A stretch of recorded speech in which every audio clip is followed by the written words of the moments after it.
अब जब गुजरातियों की इतनी बात निकली है तो गुजराती का मतलब सबसे बड़ा गौरव स्कैम 1992 सीरीज वो कैसे हुआ? क्योंकि मेरे लिए तो मैंने आपको जब देखा और उसमें देखा हो तो बहुत टाइम तक मेरे को ऐसा लगा कि मतलब हर्षद मेहता, आप हर्षद मेहता ही हो, आप हर्षद मेहता ही हो। मतलब क्योंकि मैं यार मैं भी डर गया था उसके चलते, क्योंकि उसके बाद ना गूगल पे टाइप करो हर्षद मेहता, मेरी फोटो आती रहती थी यार।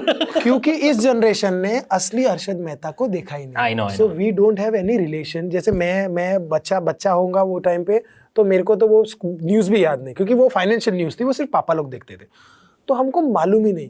अब जब हमने देखा पूरा, फिर सब रिसर्च किया, फिर मैंने न जाने कितनों के पॉडकास्ट देखे, क्या हुआ था ये वो, फिर जब देखा तो ऐसा लगा कि यार क्या काम किया है, यार क्या काम किया है, सीरियसली। मतलब आप मैं बहुत खुशी होती है कि एक ऐसा काम होता है ना कि जो वो सिर्फ आप हो, अब कोई नहीं है उधर, सिर्फ आप खड़े हो पूरी जिंदगी के लिए। कैसा? मैं सच्ची में कह रही हूँ, मैंने नहीं देखा भाई, लेकिन मैंने इतनी तारीफ सुनी है। स्कैम देखा जब आया था ना, मैंने क्योंकि मैं ना मेरे घरेलू वाली हूँ, मेरे को कुकर की सीटी भी खुद बंद करनी है और मसाला भी। वैसे ये लड़के होते हैं, भारती इसको बाहर ले जा बच्चे को, अच्छा ये वो वाला है। फिर जब इसका सीन खत्म हो गया, खाने में क्या है, तो मेरा तो वही चलता रहेगा ना। मैं गुजराती आदमी, मेरे को है कि ये सीरीज देख के कुछ सीख लूं, कुछ सीख लूं। भाई ऑर्डर देता है और मेरे को ना, तब मैं रोकती भी नहीं इसको, क्योंकि वो अपने उसमें होता है, इसको 2 मिनट ले जाए यहाँ से, मैं कुछ देख रहा हूँ। तो मेरी कोई लाइफ नहीं, मैं अगर मैं कुकर में देख रही हूँ तो इसको ले जाए यहाँ से, मेरी कोई मतलब। अब मैंने सोचा है कि मैंने भी ना 2025 में इसको बोलना है कि भाई मैं देख रही हूँ लाफ्टर शेफ, बच्चा लेके जाओ उधर, क्योंकि अगर ये देख सकता है, ये अब कितनी बातें कर रहा है आपके साथ।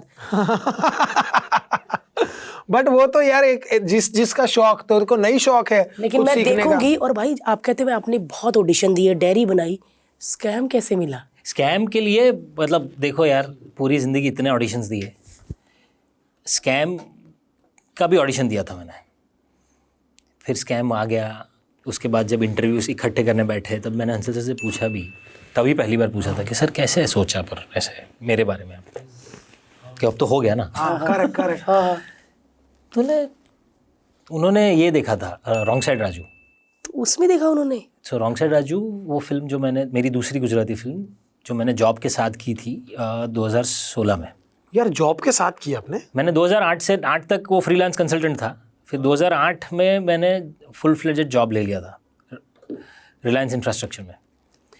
2008 जनवरी से लेके सितंबर 2016 तक मैं रिलायंस 8.5 साल रिलायंस इंफ्रास्ट्रक्चर में था। तो वो साल की 20 दिन की छुट्टी जो होती है ना, वो 20 दिन की छुट्टी लेके शूट करके आ गया था मैं। पहली बेआर की, उसके 2 साल बाद रॉन्ग साइड राजू की। रॉन्ग साइड राजू को उस साल का नेशनल अवार्ड भी मिला था। तो उन्होंने वो देखी थी और शायद एक प्ले देखा था मेरा, and that's how I got scam. Wow man. उन्होंने बोला कि मैंने तुम्हारा ऑडिशन देखा ही नहीं है। ऑडिशन मैंने दिया था बाकायदा 2 बार, उन्होंने ऑडिशन देखा नहीं। मैंने he was convinced with these films and I don't know यार, क्योंकि तब मैं ना, जो कैरेक्टर था हर्षद मेहता का ना, मैं वैसा दिखता भी नहीं था। हाँ। तो मैंने तो मतलब मोटा होना पड़ा होगा, कुछ 15 से 18 किलो वजन बढ़ाया था। मैं 91 kg तक पहुंचा, तब जाके ये वो स्क्रीन पे दिख पाया वैसा। बाप रे बाप। बाकी हम तो वही वाले एक्टर जो मतलब प्रिपेयर होते हैं ना, मैं 6 मंथ अभी गुफा में जाऊंगा, दाढ़ी और तो उसके साथ थोड़ा ऐसा यार, ये तो अलग लग्जरी है कि आपको कोई प्रेपरेशन का इतना टाइम दे, नहीं मिलता है। हम तो अलग वाले एक्टर थे यार, कि हमको तो करना था कि अच्छा आज यहाँ किसी का बुक का लॉन्च हो रहा है क्या, किसी पोएट की बुक का लॉन्च, सर एक कविता पढ़ दूँ स्टेज पे। तो हम लोग तो ऐसे थे कि हाँ चलिए, तो ऑफिस से सीधा भाग के पहुँच जाते थे कहीं पर भी, या तो नाट्य पठन कर लिया, काव्य पठन कर लिया, कोई शो कर लिया। मैं तो होस्टिंग बहुत करता था, लाइव बर्थडे पार्टीज, और इसकी क्या बात कर रहे मैं बच्चों की बर्थडे पार्टीज होस्ट करता था। बड़ा मजा आता है।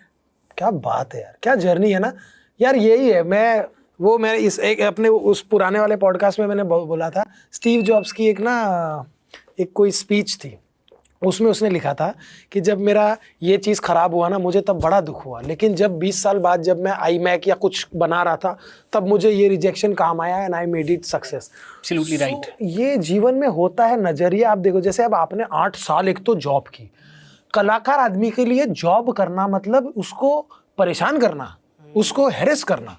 कलाकार आदमी आई कैनॉट सी कलाकार आदमी इन a discipline, I cannot see कलाकार आदमी इन अ डूइंग जॉब।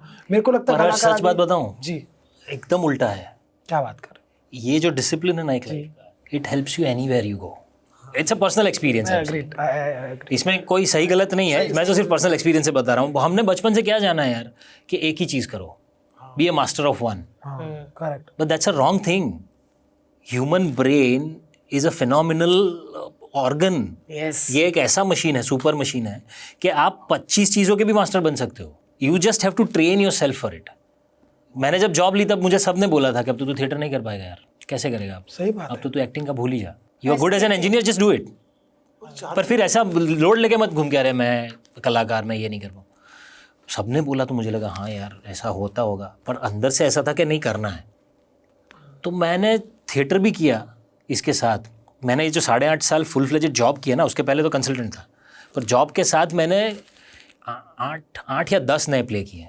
वाओ, जॉब के साथ। हर्ष मतलब जिस पे मैनेज करना आ जाता है ना, फिर हाँ यार। इतने में आधे घंटे में ये कर लूंगा और उधर निकलूंगा। और आपकी प्रोडक्टिविटी बढ़ जाती है तुरंत। क्या बात है यार, मतलब मैं तो सोच भी नहीं सकता हूँ भाई। नहीं, तुरंत बढ़ जाती है प्रोडक्टिविटी यार। मैं आप जो बोल रहे हो वो मतलब आज ना एक काम में ना आदमी परेशान हो जाता है एक जॉब से, कि भाई चाहे मेरा एक जॉब है राइटिंग, एक्टिंग, ऑफिस, एक जॉब से आदमी डिप्रेस हो रहे हैं।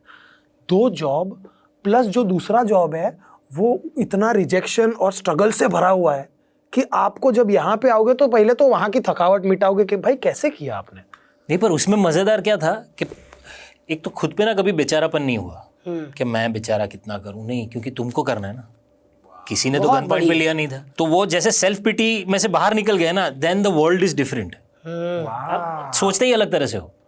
ऑफिस जाता था तो मुझे लगता था कि इनकी गलती थोड़ी है, मुझे थिएटर करना है तो इधर तो 100% देना ही देना है। यस, अब वहाँ से जब रात को थके आ रहे पहुँचते थे कि शो का है, या सुबह 5:30 बजे रिहर्सल पे चले जाता था मैं, तो शो पे जाके ऐसा लगता था कि ऑडियंस तो पैसा और अपना टाइम लेके आई है ना मेरे पास, तो इनको थोड़ी पता है कि ये आदमी सुबह कौन से प्रेजेंटेशन बना के और कहाँ जाके आया है, उनका क्या लेना देना। तो अब जो करना है मुझे करना है। एक तो पहले you take responsibility on your own self कि you are the only one responsible, तो किसी को नहीं, खुद को ही जवाब देना है। क्या बात है, मैं बहुत आज कुछ सीखा हूं मैं। सोच बहुत बदल जाती है। क्या बात है यार, बहुत बड़ी बात है। और अभी अच्छा हुआ बुरा हुआ जो भी हुआ, I don't have anybody to blame to. हाँ, सही बात है। जैसे ये सेल्फ कह रहे हैं पिटी ना, वाली बात बहुत खूबसूरत। अभी भाई आप घर में देख लेना कि पापा से ज्यादा मम्मियाँ तेज होगी, क्योंकि वो बहुत सारे काम एक साथ करती हैं। सच में कह रही हूँ मैं कि वो मम्मियाँ बाहर जाने काम वाली भी होती, लेकिन उसको ये पता है कि फ्रिज में क्या क्या है, पापा को पता ही नहीं होता। हाँ, जैसे पापा एक ही काम, मम्मी खाना भी बनाएगी, अपना जॉब भी करेगी, बच्चों का वो भी करेगी। बेटा तेरा क्योंकि वो पड़ा मैनेज हुआ है, करा, वो जैसे पड़ा आपने बोला ना कि सीख लो भाई, हर जगह पे तेरे को 100% देना, उनकी क्या गलती, वो तो तुझे देखने के लिए बैठे हैं। एक्चुअली यार, हुआ। क्या बात है। मैं आज थका हुआ हूँ तो होगा, तो तुम अलग से डील कर लेना Yes, उसको। इसलिए yes. मैं बोल रहा हूँ ना कि वो जो एक पेरिफेरल का जो है ना पूरा प्रेशर, वो तुम अलग से डील करो। तुम्हारा मेन जो काम है ना, उसको अफेक्ट नहीं करने देना है। यस, एटलीस्ट कितना होता है नहीं होता है पता नहीं, बट एटलीस्ट ये इंटेंशन क्लियर होना चाहिए, so that you think differently. करे। और ये तो लाइफ में हर एक जगह पर काम आता है यार। मैंने इसके पहले जितने काम किए थे जस्ट टू सर्वाइव, मैं वाटर टैंक क्लीनिंग करता था, कॉकरोच रिपेलेंट पेस्ट बेचे हैं, फिर मैं कॉम्पेयरिंग करता था, फिर मैंने मोबाइल के सेल साइट्स लगाए हैं। मुंबई में कुछ 13-14 सेल साइट्स लगाए थे मैंने। हमको लगता था क्योंकि रेंट तो भरना ही है, हाँ, खर्चा तो चलाना ही है। बड़ी बात है यार, बहुत बड़ी। और ऐसा नहीं कि यार मुंबई में अपने पास घर था, हम तो आए थे सूरत से 2004 में, कोई घर वर कुछ नहीं, रेंट पे रहते थे, और हर साल रेंट 10% बढ़ जाता है। हाँ, तो धीरे धीरे 3-4 साल लगता है कि यार कहाँ पहुँच रहे हैं, इतना खर्चा निकालेंगे कैसे। और उसमें अगर आपको वैसा है कि आर्ट के फील्ड में पसंद का काम करना है, कुछ भी नहीं करना है, तो कैसे टिकना ज़रूरी है ना। तो स्कैम के बाद सबसे पहली चीज़ दिमाग में आई ना, वो ये थी कि यार अगर मैं इतने साल टिका नहीं होता ना तो यहाँ तक पहुँचता ही नहीं। टिकने का गेम है ना यार, बीच में ही गिव अप कर देते ना आप।